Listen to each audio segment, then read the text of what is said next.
golden, living my life like it's golden, golden. Hey! That's because we have a golden next panel. Amen. All right. Segued. That felt good to get a little bit of blood, right, Dr. Wilson? All right.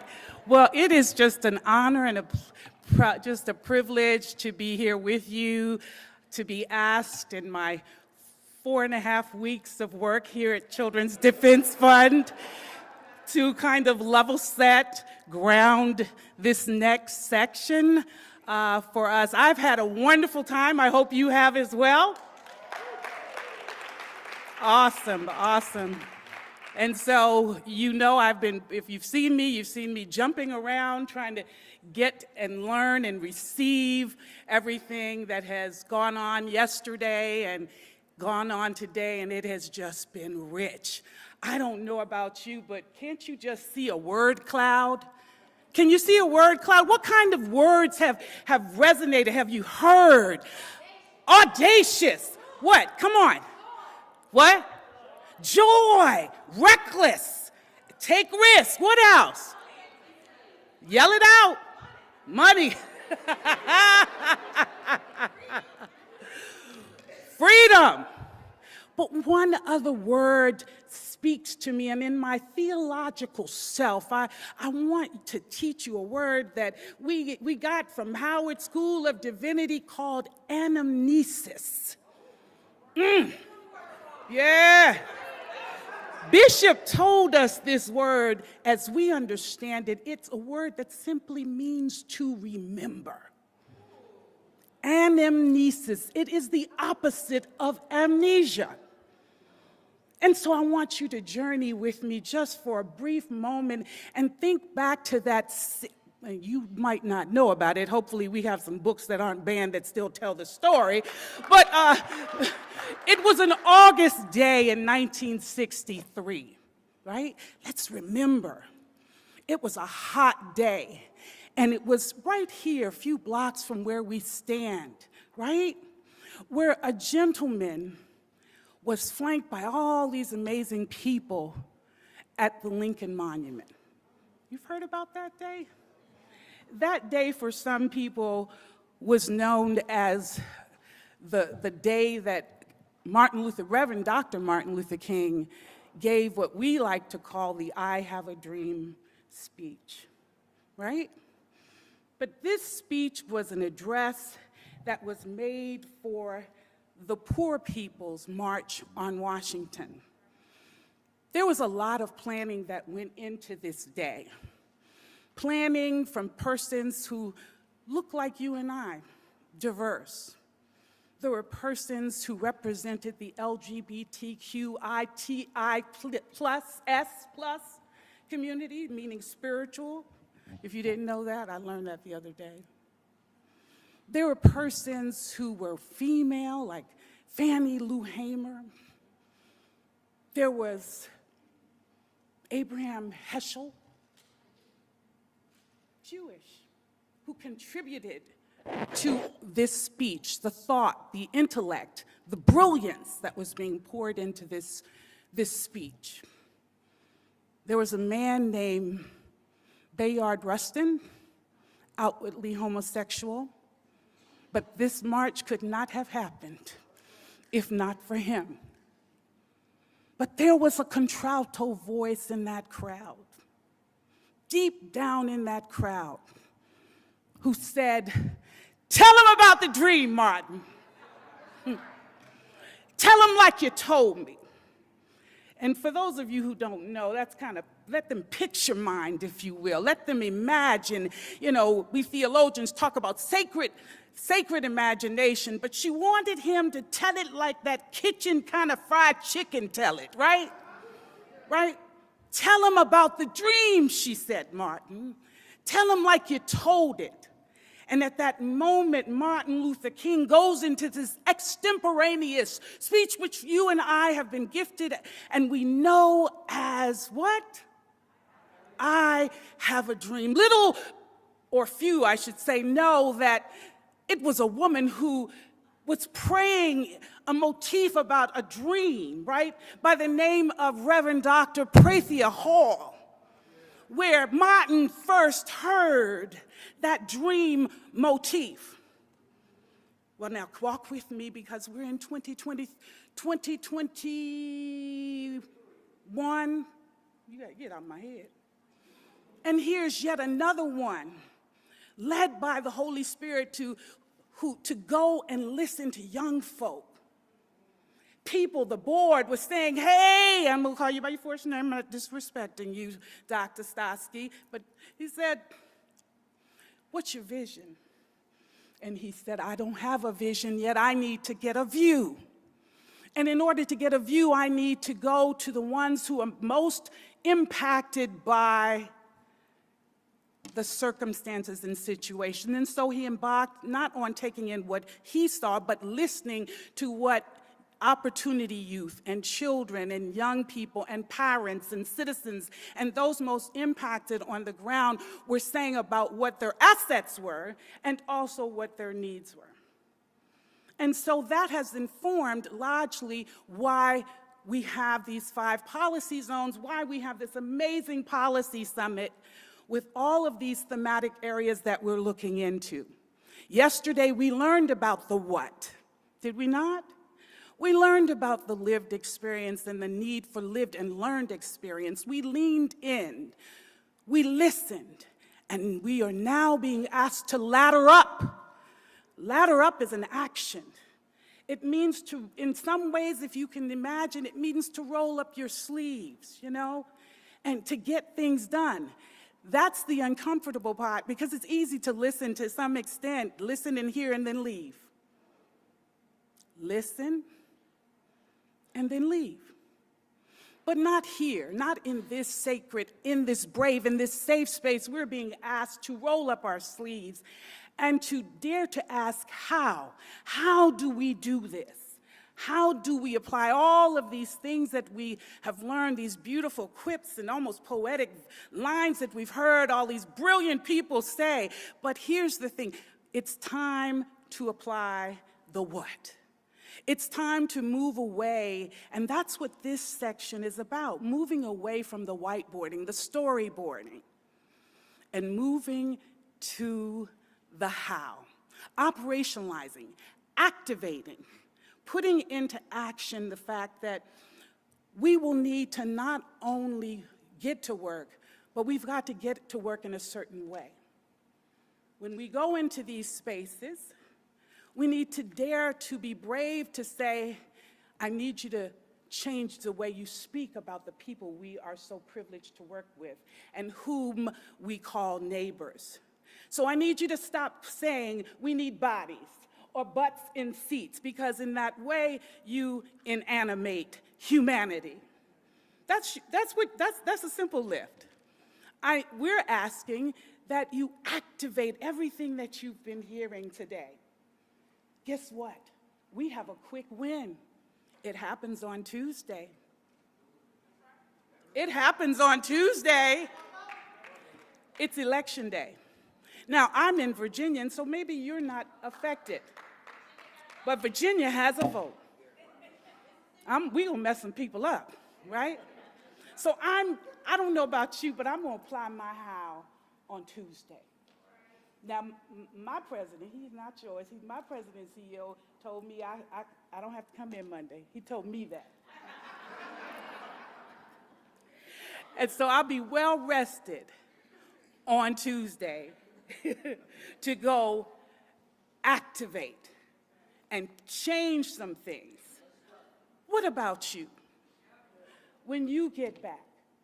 Well, if you're asking, what the heck is she talking about? What I'm trying to set up is for the golden panel that's about to come up here. They're going to help frame how we take all of this and change some things. How we recruit for and are intentional about we're not saying we empower, because people already have power, right? We're going to learn how to change the taxonomy, the lexicon, the nomenclature, right? on how we refer to this work. We work with experts who happen to be those we call the leaders in the field or on the ground. Resident experts, they deserve to be paid. They deserve to be paid, right? We deserve to place them or give them an equitable space so that they know that they're not doing us a favor. So we don't just set the table, we just don't make up the menu, we ask them to contribute to the recipe, okay? Because they are our brothers and sisters, and their voice matters. So we learned that. Our vote matters today, our voice matters. Our children, as was said in the workshop, if they can work, they should be able to vote. So it is in this space that we start pulling together, braiding together everything that we have heard from yesterday on to today.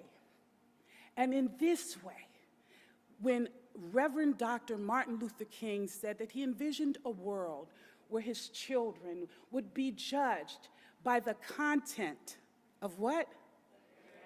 And not the. In this way, we are realizing the 2023 dream manifested through all of us. Let's do it. Let's get together. And I would like to bring up my dear friend now, Brother Joseph Scantlebury, is that correct? And he will take the next step in introducing the rest of the panel, the golden panel.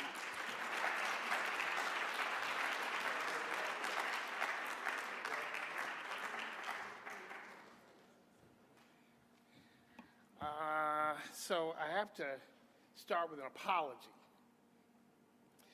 First of all, I didn't expect to have church, but now that we have church, let's have church, right? Let's step into this discussion with a little bit of faith.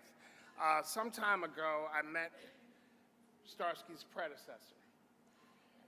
Oh, sorry. Some time ago, I met Starsky's predecessor. You remember her, right? And I was a funder at the time. I was someone who made grants. And she called the president of my foundation and said, "How come y'all aren't supporting us?" And she was very insistent. And nobody wanted to go see her because they knew how insistent she was going to be. Because we hadn't funded CDF in a very long time, even though we were all about education and children. Don't boo me. Don't boo me now. Don't you. I'm no longer there. Don't you boo me. So anyway, I came and I sat with your predecessor, and Dr. Edelman proceeded to give me a 2.5-hour talking to. And the whole senior team was there, and everybody was looking at me, and everybody was attentive. But I knew I dressed properly. I put a 3-piece suit on, put a nice tie on, because I knew I was going to the mountain. And I probably needed to be a little confessory. But she said something. She said, "You know, you all need to fund love." And I said, "Well, I work for XYZ Foundation, and we don't actually fund love." Her children, who I'm friends with, they called me and said, "Did you tell my mother you don't fund love?" Are you out of your mind? And my president called me, "Did you tell Marian Wright Edelman that you don't fund love?" I was like, "We don't. It's not in strategy." Anyway, it was a moment. We found a way to make the grant even though we don't fund love. And you all found a way to turn our very narrow threads into a fabric. So I'm grateful to be able to stand here today and be part of this conversation about unleashing joy. Now, we're going to talk about policy, we're going to talk about action, we're going to talk about a lot of things. And I know in the afternoon people say, "We're going to have a policy discussion?" How's that going to be joyful? Wait and see. So I want to introduce Acting Assistant Secretary Jeff Hild, come on up. From the Health and take the forward. I want to introduce Nia Jackson, one of your own, from the Black Student Leadership Network. And I want to introduce someone who I knew when I was doing juvenile justice advocacy and who has been fighting for young people in the juvenile justice system for a very long time. Very long time. Not that she's old, neither am I, but has been fighting with the voice of children in her ears at all times. Liz Ryan is the administrator of the Office of Juvenile Justice, DDP. Come on up here. Come on.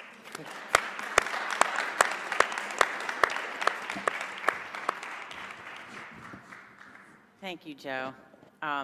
That is such a hard act to follow. What an amazing kickoff to this conversation. I want to, first of all, thank you so much. It's such an honor to be here at the Children's Defense Fund Policy Summit. And starting off just to say that about 25 years ago, I sat where you sat. I worked at the Children's Defense Fund, and that's how I got my start in youth justice work, actually. And when I joined CDF, there was this bill called S-10 that was in the Senate. People remember? It was the most draconian legislation on children, and it would have basically tied the federal money to putting more kids into adult jails, adult prisons, and the adult criminal justice system. And thanks to the advocacy of people in this room and the people that you marshaled across the country, that bill died. So congratulations to CDF on that victory and many others since then, and congratulations on your 50th. But I want to say that your work on juvenile justice predated me. I found in my files today a report called Children in Adult Jails, and this is from 1976. CDF published this groundbreaking report, Children in Adult Jails, and CDF was only 3 years old at the time, 3 years old. And so this report really underscores, I mean, I read this report and I said, man, we are still working on some of this stuff today. But it was really inspiring to see it. CDF staff went all over the country, visited children in adult jails and talked to them and asked them what they needed and what they want. And I know you're continuing that work today. And so with that, I just want to give that intro and congratulations to all of you. So it's really an honor to be here. I won't speak too long because I'm really excited about this conversation that we're going to have. But I want to say that in my role at the Office of Juvenile Justice, and I don't know how many people in here know what the Office of Juvenile Justice is, but it is the federal home for youth justice within the Department of Justice, but it's also within the federal government. And we provide grants to states, counties, communities, territories across the country to help prevent delinquency and improve the juvenile justice system. Our priorities are really, I think, very aligned with your priorities. So our priorities are treating children as children, and that means keeping kids out of adult courts, out of adult jails, out of adult prisons, but also taking a developmentally appropriate approach to serving young people and keeping most young people out of the justice system in the first place. Our second priority really focuses on serving young people at home, with their families, with their communities, helping young people thrive. And then our third priority focuses on opening up opportunities for young people involved in the justice system. And overarching all of those three things is a commitment to racial equity and fairness, and also to centering the voices and perspectives of young people and families who are most directly impacted. And so something that you said right at the opening there about listening to young people, that is something that OJDP takes very, very seriously. So I want to just say that through our work, I got appointed, I guess, 1.5 years ago by the president to serve in this role.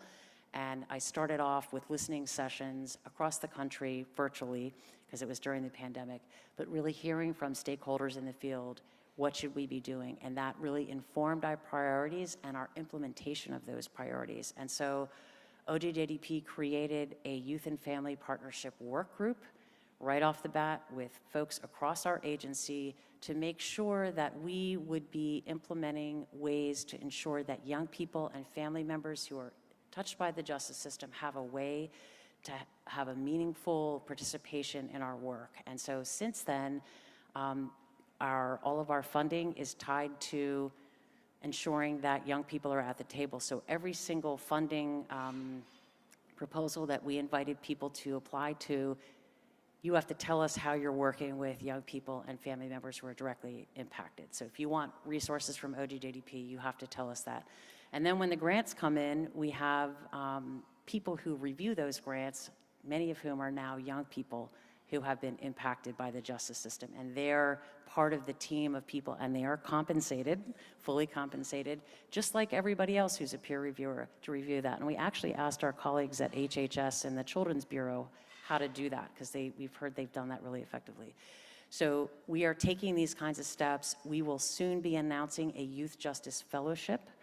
So if any of you yourselves, or if you know a young person who is interested in helping to advise OGJDP, particularly on opening up opportunities for young people who are in justice involved, we will be announcing those fellowships very, very soon. So those are just some of the ways that we are partnering with young people and families. I know we're going to learn more from this conversation. I just want to thank you again for inviting me to the table to join you. Thank you.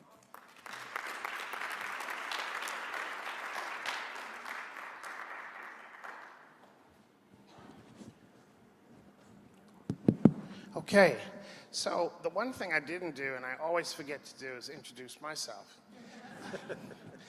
My name is Joe Scantlebury. I'm the president and CEO of Living Cities, which is a 32-year funder collaborative. Right? It's a collaboration between foundations and financial institutions who come together and came together way back when, and bear with me, to solve poverty. 30 plus years ago. And the idea back then was if you fix the neighborhood, you solve poverty. Somewhere along the line, about 10 years of doing that, they realized, maybe that's not enough. Maybe we should work on policy a little bit. So they worked on the Community Reinvestment Act and a number of different policies to figure out how financial institutions in particular could invest in communities.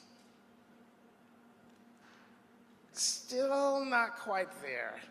Well, how do we work on procurement? Let's make sure public dollars are dispersed in ways that vendors of color can actually participate. Good, but not quite there.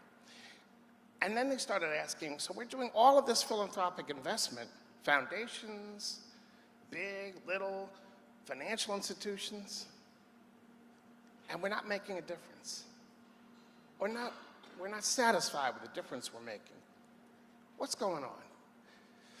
And they discovered that one of the things they didn't do was pay attention to race. Because for some of them, race was a word they couldn't say. It's kind of like being on the metro. If you're there long enough and you say black, or if I say black out loud, just randomly, eventually people start moving away from you. It's not a cuss word, not a bad word, but if I just said black every 30 seconds, even black people start moving away from you. Something, test it out, see. I've done this. Long story short, we discovered that we had to be intentional about the inequities. We had to be intentional about race. We had to be intentional about the lack of inclusion in the economy. We had to be intentional about the fact that we were asking people of color to be supplicants as opposed to being partners in development, partners in growth, partners in policy change. With that context, we begin. And I want to start with Naya, because this is all about thriving young people. At Living Cities, we believe that all people in cities should live an economically sustainable, thriving, abundant, connected, and healthy life. That's what we're about. Naya, what do young people need to thrive? You know, I believe, can you guys hear me? No? How about now? Oh, all right. First, I'm just going to introduce myself. My name is Nia Jackson. I'm part of the BSLN Children's Defense Fund Fellowship. And yeah, to answer your question, what do young people need to thrive? I think with communities, I really think that people in leadership, so not only police, but attorneys and politicians, I think, they need to get to know the community as well, in order for young people to thrive. Having that connection and having people of authority knowing the community and getting to know the community, getting to know the youth, getting to know, communities of color, I think that's very important for young people to thrive and to be successful. Yeah. And if we got to know you, and I know you're in Minneapolis at Augustusson? Augsburg University. Augsburg. Thank you. August University.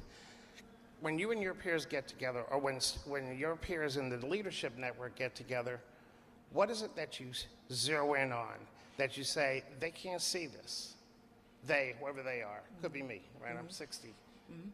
I look good, but I'm 60. I don't know what you know. So I'm curious, what do you think we need to hear from young people with regard to what's not working? I think what's not working is, there's a disconnect between the young folks and the older folks. It's like sometimes our voices are not heard, they're shut down. You know what I mean? It's like we want to include young people, like we have young people standing there, we have young people representing, but are we really getting our word in there? Are we really getting our word out? Are people really listening? Are people really, taking in our information and doing something with it, Yeah, so definitely just like more of a voice, more of our voice not only being heard, but being put into action. Does that resonate for anybody in this room? Anybody? Okay. I'm hearing powerful truths. Liz, you began talking about the work that OJJDP is doing and how you all are thinking around, and you literally just got in the office this past May. And I know you've been running hard, so I'm curious, how are you engaging young people, and what are those places that in your experience you've seen young people just not be in the room in ways that could inform what a just and caring juvenile, and this is oxymoron, right? A just and caring juvenile justice system. That's not a thing. Let's just be honest, that's not a thing. But what would just and caring look like if we have to have a juvenile justice system, and how could that be informed by young people? Those are such great questions, Joe. To start with, we need a just juvenile justice system that most young people never see or touch, right? We need a lot less young people touched by the justice system, and for young people to have their needs met, right? When they're in community, right? Basic needs, housing, education, food, shelter, all of those kinds of things. And to have their voices heard, like when they need something, when they've experienced trauma, when they've experienced or witnessed violence, we need to be able to respond to them. I mean, the research tells us that most young people need caring adults in their lives, whether it's a parent, an auntie, a cousin, a friend, a mentor, they need these caring adults in their lives. And so for us at OJJDP, when I came on board, and it was May of 2022, and I said, OJJDP has not really worked directly with young people who are impacted by the justice system, right? We haven't, there are efforts going on around the country, but we have not engaged in those efforts. So we need to walk the walk ourselves. So we formed this internal group. We said, let's look at all the things that we're doing, but kind of cautiously, let's go out there and hear what young people have to say, even if we don't like it, right? So we did listening sessions. The young people were like, we want to host our own listening sessions. So we're going to facilitate some ourselves. And we said, great, we're going to pay you to do that. And they did that. And we heard so much, because young people want to share their truths with other young people, right? They don't necessarily want an adult facilitating the session. So there are lots of learning that we undertook. But for us, we know that we need to help do that ourselves if we're going to ask the rest of the field to do that. So we said, let's learn ourselves what we need to do, right? Exactly what you were saying, Naya, about young people's voices being heard. And that means young people in all spaces. That means young people who are incarcerated. That means young people who are in the child welfare system. That means young people who are homeless. That means young people who are LGBTQ two-spirit youth. That means young people of color. That means girls, gender non-binding youth. That means all youth. So we know we have a lot to learn, and so we have built this sort of internal way to get that feedback loop. But it can't just be, you know, I'm an appointee, right? I'm gone the second that this administration's gone, and I'm going to stick around to the bitter end, and I hope that, you know, we get a second chance to do that. But if we don't, I want to make sure that we change the way we do business, right? And that gets operationalized and embedded in the work, so that no matter who is in this role, that this agency will be attentive to and put in place the ways of listening to young people. And that's impacting everything we do. From every single solicitation we put out says, you got to tell us how you're working with directly impacted youth and families. Our training and technical assistance providers are being trained on how to work with youth and families. We have youth and families as the consultants telling us how to work with youth and families, right? Like, we're paying youth and families to tell us how to do that and to teach us how to do that and to help us do that with every kind of big step in the process, right? Now, we know we have a long way to go, but we want to do this collectively, right? We know we need to do this, but we know the whole youth justice field needs to do this, and many other youth-serving agencies. So we want to be a leaderful organization that's leading by example, but we went and we looked at what HHS was doing. We read a report that they put out about people with lived experience working with federal agencies. And we actually did a couple of strategy calls hearing from them. So we know we have a lot to do that, but I think the way these two things tie together is young people are sharing what they need, and then we are putting that into action. We use that in terms of how we're using our funding. We're doing that in terms of our policy work. Kristen Cracky, our policy division director's here, you know, listening to what young people are saying and thinking about how does that impact the policies we put out, those kinds of things. So we're trying to do that at all levels, but we know we have a lot more to learn, and we want to keep the channel open in that Appreciate that. Jeff, you just got an alley-oop. So I want you to slam it home when you talk through about what is HHS doing and the administration with children and families. How are you engaging young people? How are you engaging families? How are you engaging communities? And how are you thinking about racial equity in this context? I know you have a lot here, so go for it. Anything else you want me to? Then that's all right. Just bring it home. Bring it home.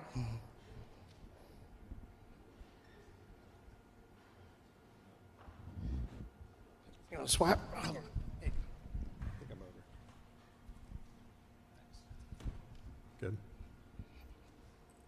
All right. That's a lot to unpack. And by the way, Joe.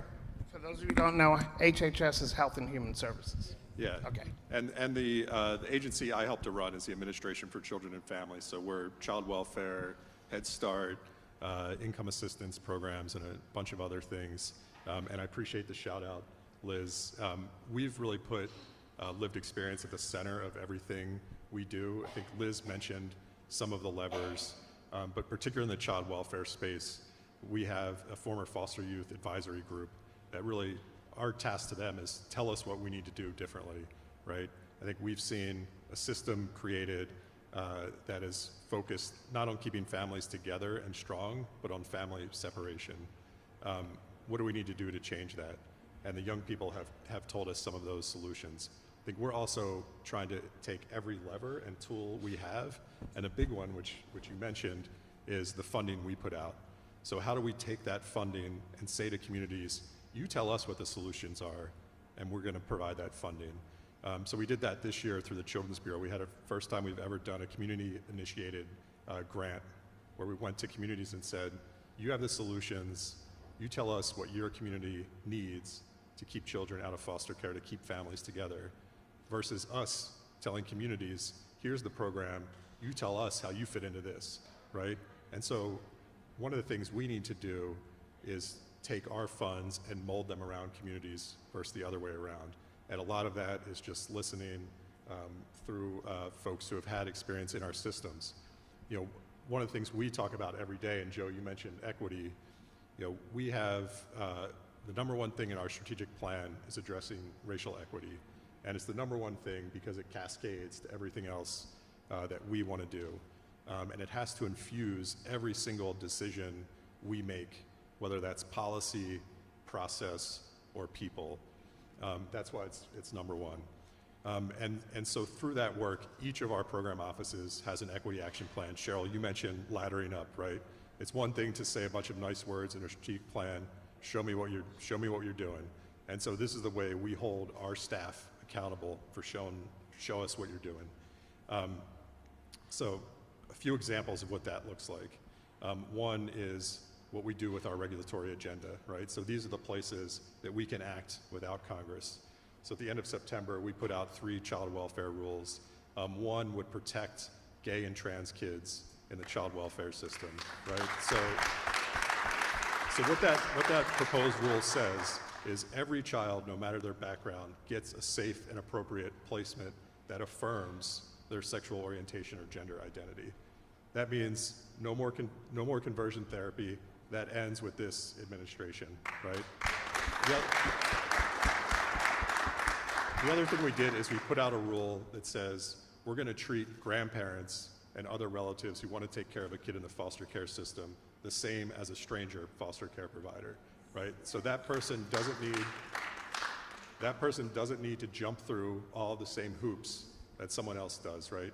We know that kids do best when they're in their families and when they're in their communities. So that's what laddering up, looks like for us. The other thing I would just say is part of our work here is to really reorient our systems. And I think, the hard conversations we've had to have is our own responsibility for creating systems that have embed disparities in some of our work, right? A former colleague of mine used to say, our systems are perfectly designed for the outcomes they get. That's right?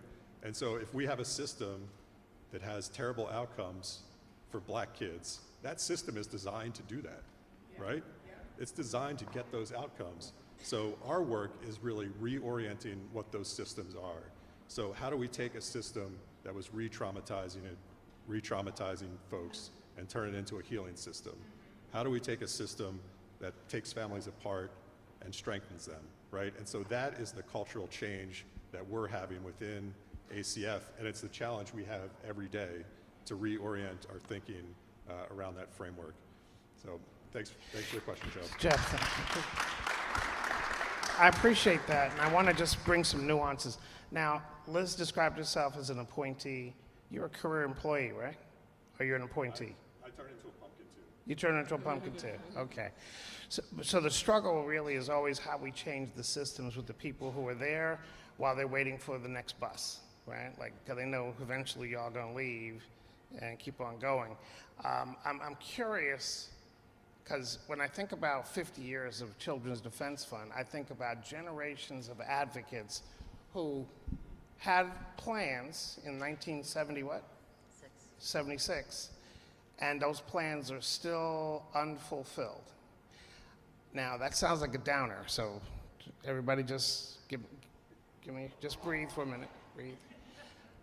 I'm curious what counsel you would give to Naya and this room full of advocates and leaders who are following generational leaders who have a point of view and a perspective, but who at the end of the day will actually run the very systems that we're trying to reform.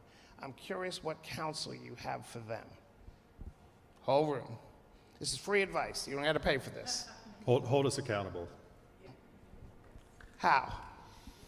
I think part of it is engaging in this way. Part of it is coming to work in some of these places. Part of it is being a powerful advocate. We get held accountable when we hear it, right? Like the political pressure is a real thing. Mm-hmm. So that's a big part of it. And I think the thing that CDF has always done is challenge folks in power, right? And we always need to be challenged. Like, don't take my word for it, right? come and tell me what I'm doing wrong, what I need to do differently. And I think, that force of the voice of folks in this room and across the country really helps drive change for us. As Liz will tell you, like, the ship of government is really hard to turn, but if you can make even a little turn, right, it's going to keep going in that direction just through inertia. Got it. Liz? Yeah, I mean, what Jeff said about holding us accountable is critically important, and it's about looking at what we do, giving us feedback. If you're not sure what to do, ask for a meeting. Son could have necessarily called or would have taken my call. I called the agency staff so I would know what was going on. And I think the amount of resource and authority that we have to impact the field is tremendous, right? So you can really help us do our job better by informing us on what you need and what young people need. And holding you accountable. And holding us accountable. So like another thing, okay, so we put out a program plan every year. It's on the OJP website. You should be looking at that. If you care about kids who are justice involved or at risk of being justice involved, look at that program plan. Tell us what you think about it. Write us a letter, call us, ask for a meeting. Come and share what's missing. What don't you like? Right? That's going to be really important. Follow us on our blogs. I know we're not on Instagram yet, and I'm working on that because I know folks don't necessarily look at Facebook, but we want to reach you, and we hope you'll reach us. So Naya, I know if somebody said budget to me or policy to me way back when, I would have said, okay, that's nice. But no, that's a lot of work, and I don't even know how to begin. I'm curious how you and your colleagues in the network, if you said, you know what, we're going to hold you accountable, Jeff and Liz, we're going to lean into this right now, and you, Joe, you're trying to move American capital and change capital behavior. We're going to lean into living cities as well, because we're going to be running this thing, so we want to understand it.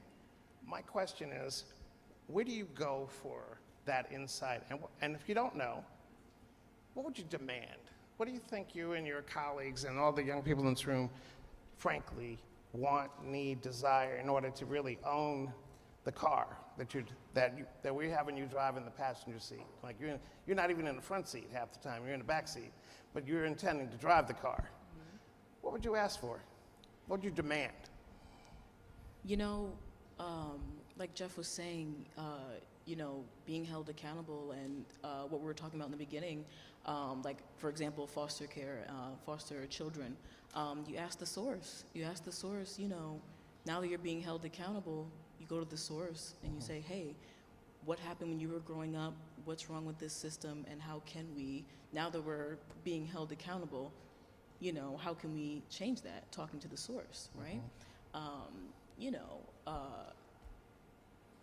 Foster children, they go through a lot, and they know the system doesn't work. So now what can we do to change that system? If nothing changes, nothing changes, right? You want to do like a public, you want to be held accountable in public so everyone knows that what you're doing is not working, right? And then, like we said, we go to these young people, once again, not just foster children, children that are in juvenile detention centers, and, we just ask them, like, what can we change in order to, fix this system? Okay. I want to pivot a little bit, and I saw 10 minutes come up. 5 minutes, jeez Louise. Okay, all right, we're going to try to do a rapid here. I think everybody in this room experienced the pandemic.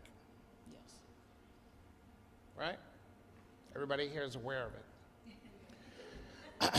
Some people have forgotten it. Some people during the pandemic will operate like it didn't. Not me, and that happened to me. Meanwhile, we were terrified. Over 1 million people died. Terrified. Because we didn't know who among the people we loved and cared about or ourselves could be next. We didn't know. And so we were open to doing a lot of different things. Some of us started baking bread at home. Some of us started talking to our people who we don't like. Some of us started innovating on policy and funding, and we found waivers and clauses, and we did all kinds of stuff, and we even had a child tax credit that had an impact on children and families. Surprise, surprise, surprise, right? Not rocket science. Give families money, they'll take care of their children. Not rocket science.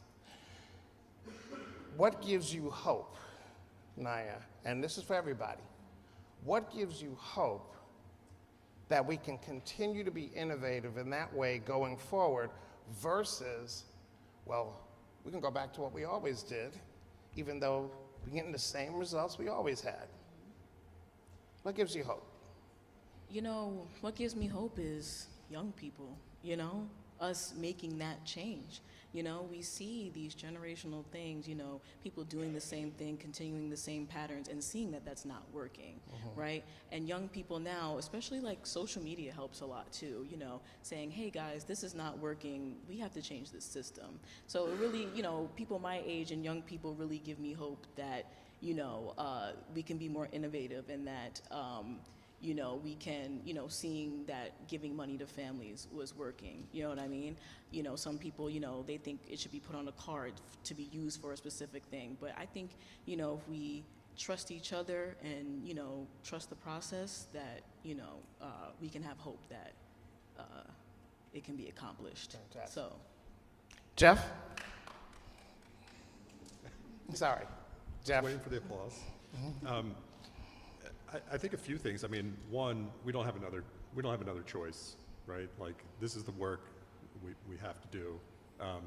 Our kids are demanding it. Our communities are demanding it. We don't have another choice. I think two is, and Joe, you said this, like, these aren't intractable problems, right? We know the solutions. We've seen some of them, right? We saw a huge drop in child poverty through one policy change, right? We know what works. So it's that collective will we need to find.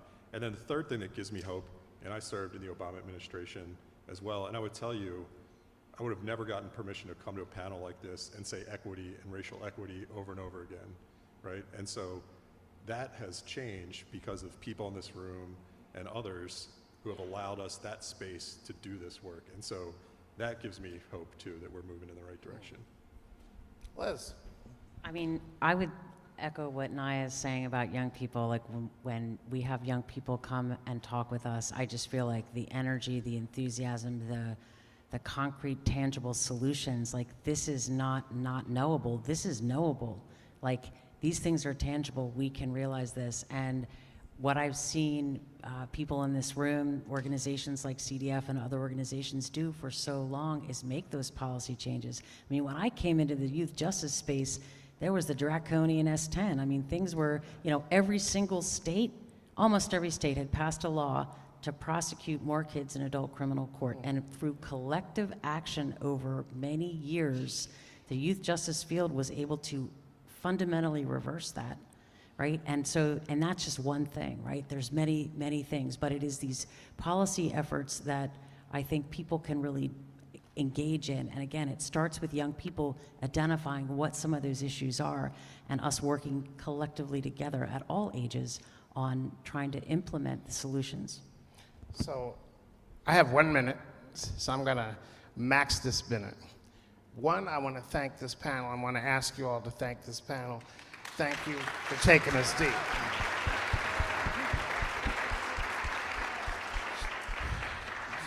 Two, I want to just close by saying I've had many jobs, many roles. If you look at my career, you say, that boy can't keep a job. What's going on with him? But I'm most proud of being the son of Patricia Scantlebury. She was an immigrant, single mother. She was in love. She left Panama, came up here. They eloped, and then it didn't work out. And then she was a single parent with 2 kids. Worked for the city of New York, doing children, working for ACS, Administration for Children's Services, et cetera, et cetera. And throughout all of that, and by the time I went to college, she was making $11,000 a year, okay? That's just not the Stone Age. Don't give me that look. It's not that long ago. It wasn't that long ago. She was like, what? She made $11,000 a year. And I didn't think I could go to college. And I wasn't planning to. And I didn't think, you know, there's a whole lot of stuff I didn't know. and I wasn't aware of. And just like all the things we're talking about, there are things we don't know and weren't aware of, and you may not be aware now, and they seem daunting. Like sometimes you say, well, I'm not good at math. I'm just gonna stay away from that. I'm not good at policy. I'm gonna stay away from that. My mother became the president of a trucking company. She never, till today, 81 years old, never got a driver's license. But she was managing a trucking company. Because she knew how to organize men and tell men what to do. And she's like 5'2", but she's fierce. And the company thrived, but it never got the capital it needed to survive. What I want to say to all of you is that even if you don't know what we're all talking about today or know who to call, stay together. And I began with this challenge that I had on love. If at the end of the day you see a child and can imagine a child and say, I can't hate a child, right? Can't. But I can ignore a child. I can neglect a child. I can allow policies to continue that grind a child down. I was challenged to find love in my philanthropic practice. I challenge you to love each other enough to go the extra mile and figure out budgets, figure out policy, figure out media, figure out how to stay together with people get on your nerves. Because the same stuff we did during the pandemic to thrive, we can do going forward in the America that you all decide to build.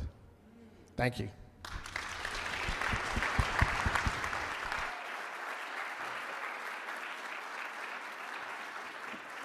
Say thank you to our panelists, Liz, Jeff, Naya, Joe, our moderator.